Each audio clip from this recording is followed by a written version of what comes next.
I thought it was kind of cool how certain guys were able to make great movies by doing things differently. Mm. And like I love Guy Ritchie, who did the Robert Downey Jr. Sherlock Holmes movies and then his movie The Man from U.N.C.L.E. Those movies have so much style and they're made so different than some of these other films that I just thought this is a guy whose mind is in a completely different place than all these other guys in his field, but is still able to make something really great. And even like the way the music works into those movies, because I was in orchestra growing up. Oh, yeah. And so I'm not quite a musician as far as like, I couldn't compose music that everyone would appreciate. I tried to compose music once and it was really bad because I was doing my own podcast and I said, well, I should have intro music. And I said, you know, it would be cool if not only was I the one funding this podcast, which I was, paying for everything. Of course.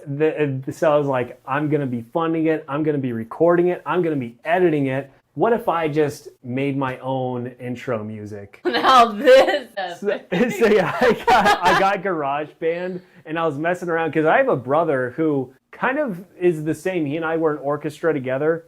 The music to do this and this scene. And it's always the most noticeable in like horror movies where they always have like, this was our orchestra teacher back in high school had talked about if you watch a horror movie with the sound off, it's really not very scary, which mostly true. There's some that still scare me, but for the most part, like you could watch a horror movie with the sound off, and that's when you realize like how much sound design plays into it and how much the music plays in. Even the silent films like Nosferatu in 1922 still had like a bit of music in the background, and I don't quite know how they did that. I never looked into it. I just know there are a few string sounds and all that, and so.